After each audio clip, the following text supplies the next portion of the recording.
The Time Machine, page 50. But I was not beaten yet. I banged with my fist at the bronze panels. I thought I heard something stir inside. To be explicit, I thought I heard a sound like a chuckle, but I must have been mistaken. Then I got a big pebble from the river and came and hammered till I had flattened a coil in the decorations, and the verdigris came off in powdery flakes.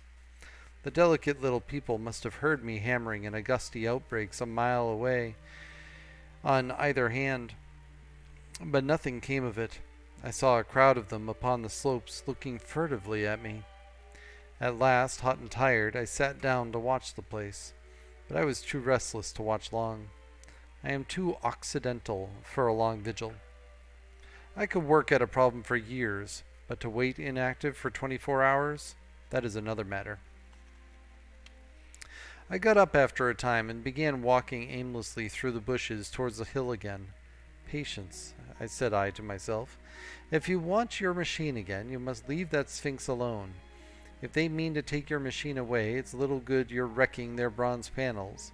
And if they don't, you will get it back as soon as you can ask for it. To sit among all those unknown things before a puzzle like that is hopeless. That way lies monomania. Face this world. Learn its ways. Watch it. Be careful of too hasty guesses at its meaning. In the end, you will find clues to it all. Then suddenly the humor of the situation came into my mind. The thought of the years I had spent in study and toil to get into the future age, and now my passion of anxiety to get out of it. I had made myself the most complicated and the most hopeless trap that ever a man devised. Although it was at my own expense, I could not help myself. I laughed aloud. Going through the big palace, it seemed to me that the little people avoided me. It may have been my fancy, or it may have had something to do with my hammering at the gates of bronze. Yet I felt tolerably sure of the avoidance. I was careful, however, to show no concern, and to abstain from any pursuit of them. And in the course of a day or two, things got back to the old footing. I made what progress I could in the language, and, in addition, I pushed my explorations here and there. Either I missed some subtle point, or their language was excessively simple, almost exclusively composed of concrete substantives and verbs. There seemed to be few, if any, abstract terms, or little use of figurative language. Their sentences were usually simple and of 2 words, and I failed to convey or understand any but the simplest propositions. I determined to put the thought of my time machine and the mystery of the bronze doors under the Sphinx as much as possible in a corner of my memory, until my growing knowledge would lead me back to them in a natural way. Yet a certain feeling, you may understand, tethered me in a circle of a few miles round the point of my arrival. So far as I could see, all the world displayed the same exuberant richness of the Thames Valley. From every hill I climbed, I saw the same abundance of splendid buildings, endlessly varied in material and style. The same clustering thickets of evergreens, the same blossom-laden trees and tree ferns. Here and there water shone like silver, and beyond the land rose into blue undulating hills, and so faded into the serenity of the sky. A peculiar feature, which presently attracted my attention, was the presence of certain circular wells, several, as it seemed to me, of a very great depth. One lay by the path up the hill, which I had followed during my first walk. Like the others, it was rimmed with bronze, curiously wrought, and protected by a little cupola from the rain. Sitting by the side of these wells and peering down into the shafted darkness, I could see no gleam of water, nor could I start any reflection with a lighted match. But in all of them I heard a certain sound, a thud, thud, thud, like the beating of some big engine, and I discovered from the flaring of my matches that a steady current of air set down the shafts. Further, I threw a scrap of paper into the throat of one, and instead of fluttering slowly down, it was at once sucked swiftly out of sight. After a time, too, I came to connect these wells with tall towers standing here and there upon the slopes, for above them there was often just such a flicker in the air, as one sees on a hot day above a sun-scorched beach.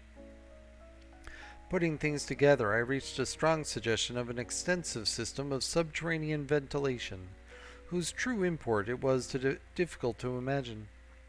I was at first inclined to associate it with the sanitary apparatus of these people. It was an obvious conclusion, but it was absolutely wrong.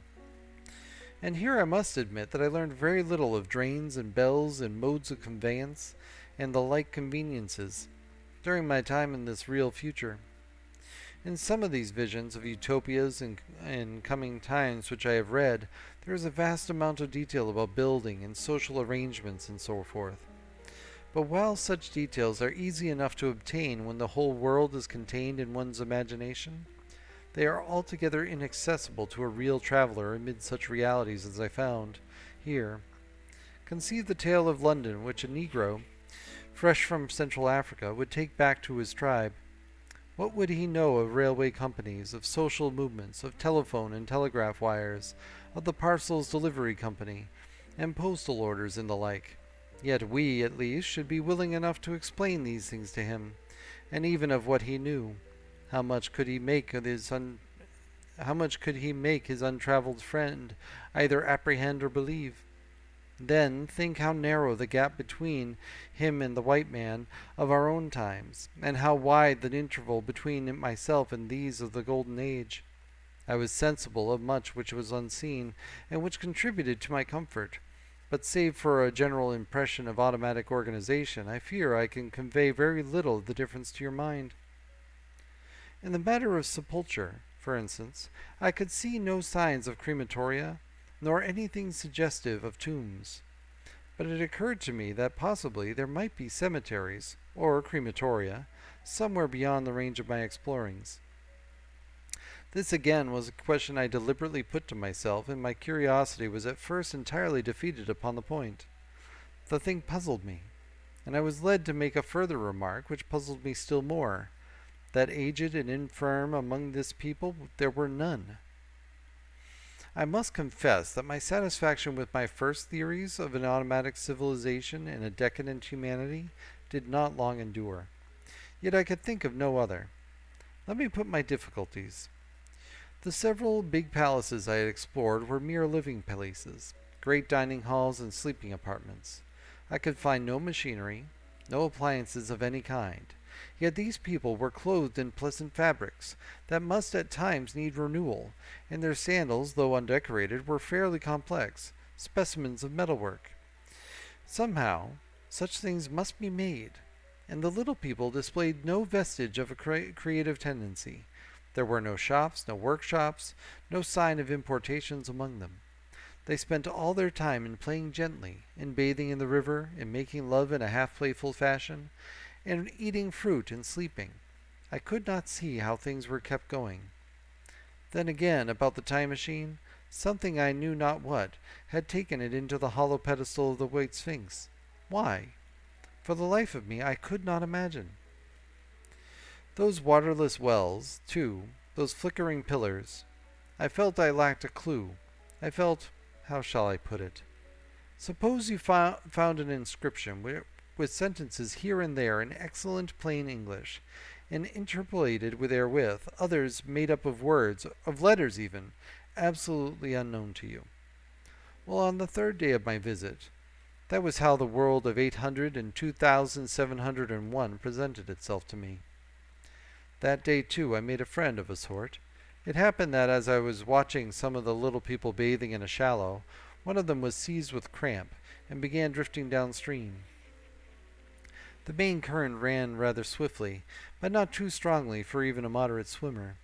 It will give you an idea, therefore, of the strange deficiency in these creatures when I tell you that none made the slightest attempt to rescue the weakly crying little thing, which was drowning before their eyes.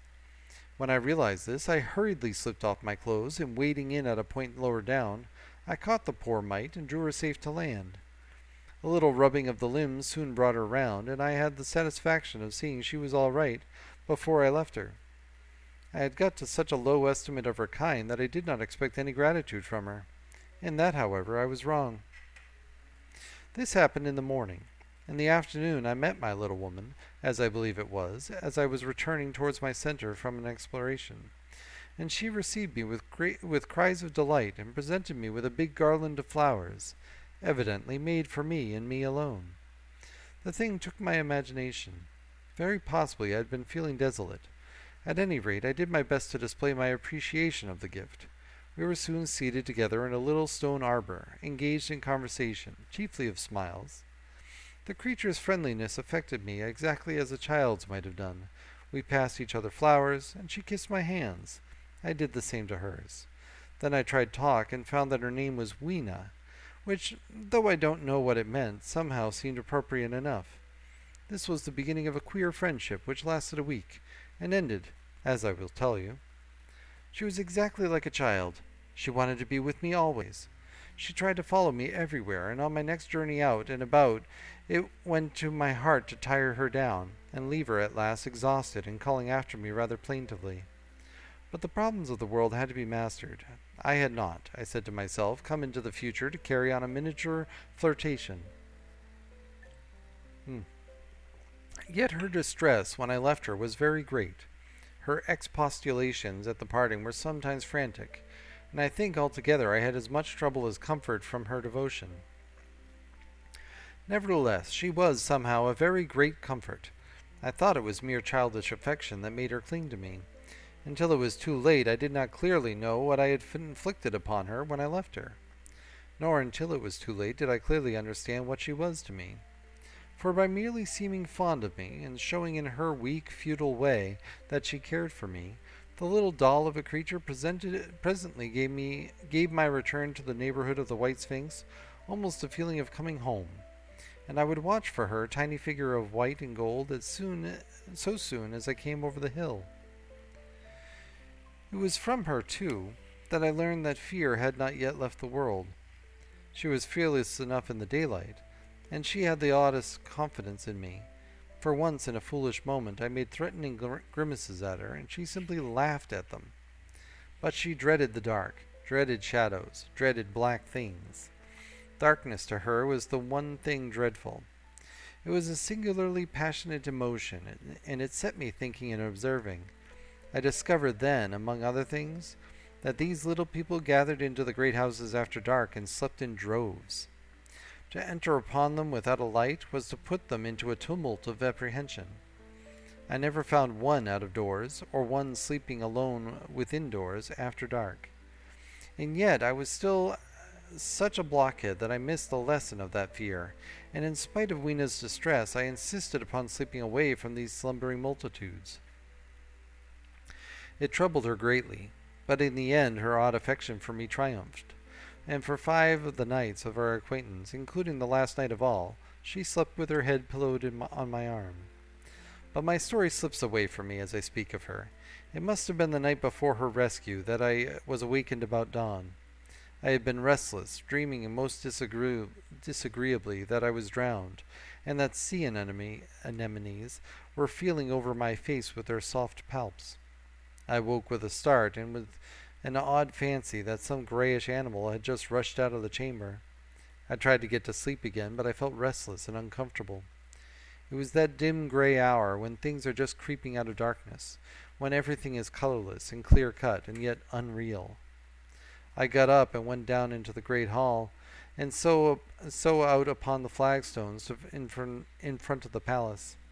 I thought I would make a virtue of necessity and see the sunrise. The moon was setting, and the dying moonlight and the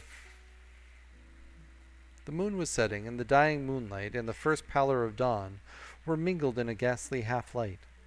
The bushes were inky black, the ground a somber gray, and the sky colorless and cheerless. And up the hill I thought I could see ghosts. Several times, as I scanned the slope, I saw white figures. Twice I fancied I saw a solitary white, ape-like creature running rather quickly up the hill, and once near the ruins I saw a leash of them carrying some dark body.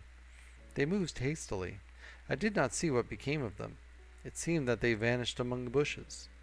The dawn was still indistinct, you must understand. I was feeling that chill, uncertain, early morning feeling you may have known. I doubted my eyes. As the eastern sky grew brighter and the light of the day came on and its vivid coloring returned upon the world once more, I scanned the view keenly. But I saw no vestige of my white figures. They were mere creatures of the half-light. They must have been ghosts, I said. I wonder whence they dated. For a queer notion of Grant Allen's came into my head and amused me. If each generation die and leave ghosts, he argued, the world at last will get overcrowded with them.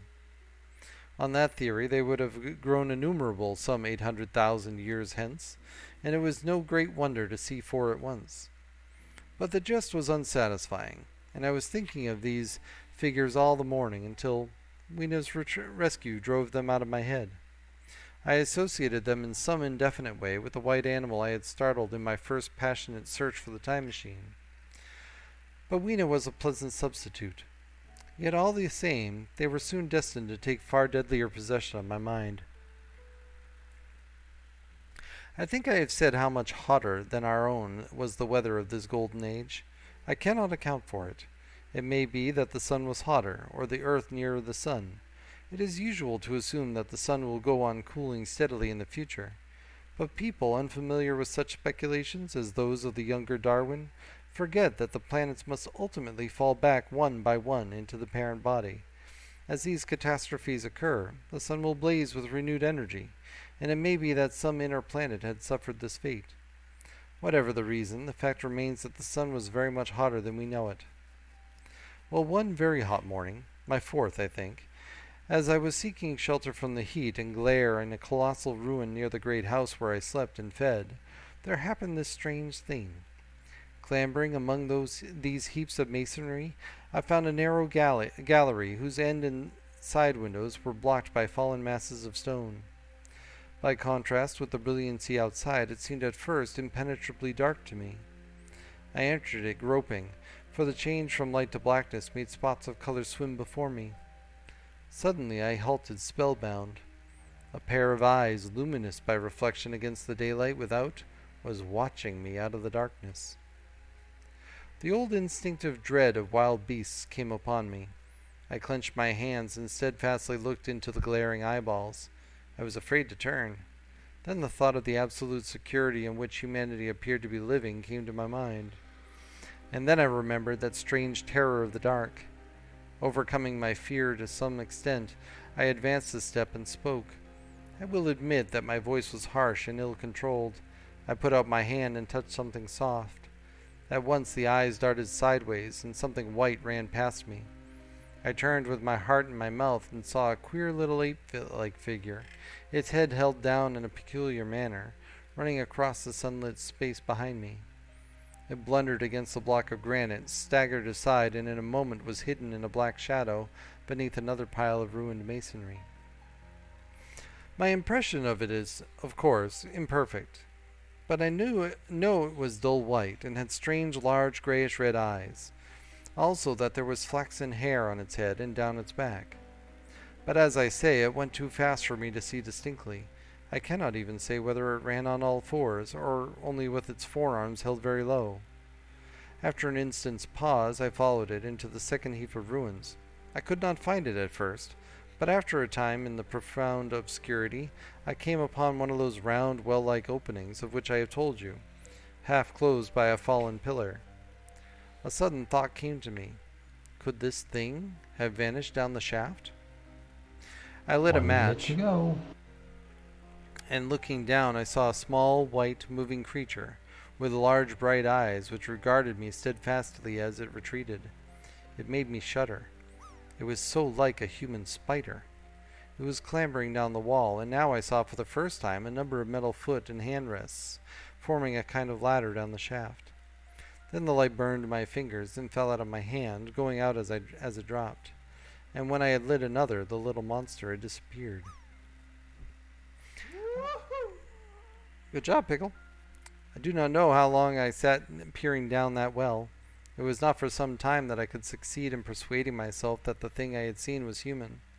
But gradually the truth dawned on me, that man had not remained one species, but had differentiated into two distinct animals.